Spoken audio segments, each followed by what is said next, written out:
En l'espace d'une semaine, j'ai pris 2,5 kilos. Parce que je mangeais plus, parce que ça n'allait pas bien, et parce que j'essayais de chercher du réconfort dans mon alimentation. Est-ce que je vais me blâmer pour ça? Non. Pourquoi? Parce que c'était le moyen, à l'instant T, que mon corps et mon cerveau avaient à leur disposition pour me permettre d'aller mieux, pour me permettre de gérer ce surplus d'émotions que, en l'occurrence, je n'arrivais pas à gérer.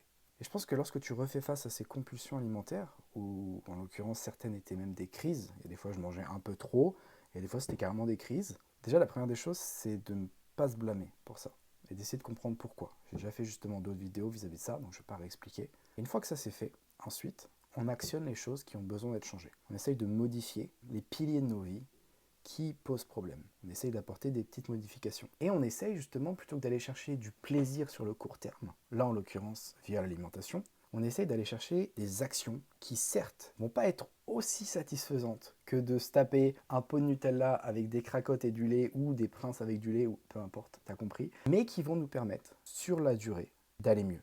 Et c'est ça en fait la grosse nuance qu'il va y avoir entre le plaisir court terme et les actions sur le long terme, qui vont eux représenter le bonheur. Parce que oui, il y a une différence entre le plaisir et le bonheur. C'est deux choses totalement différentes. Et je pense qu'à l'heure d'aujourd'hui, j'ai la barbe qui chatouille.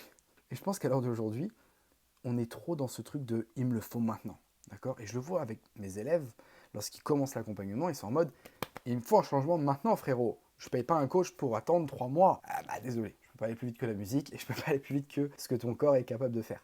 Et limite, je trouve que c'est même rassurant de prendre son temps pour faire en sorte de construire des changements durables dans le temps, que tu vas être capable de tenir même quand l'accompagnement sera terminé, plutôt que de faire ce que la plupart des coachs préconisent, ou des régimes, ou des trucs très rapides. Et le truc, c'est que qui dit rapide dit des changements drastiques. Qui dit changement drastique dit pas forcément des changements qui vont aller dans la bonne direction pour toi et qui vont être très difficilement tenables pour toi sur le long terme. Donc une fois que tu as perdu X kilos, que ton régime est terminé, qu'est-ce que tu vas faire?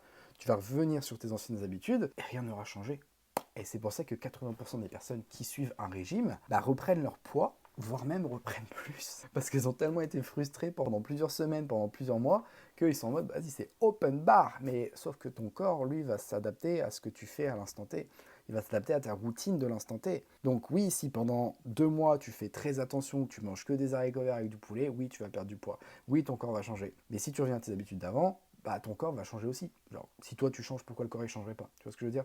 J'ai oublié ce que je voulais dire de base dans ce Reels, mais il y a quand même des informations intéressantes. Donc, j'en ferai un autre. Prends soin de toi et prends soin des autres.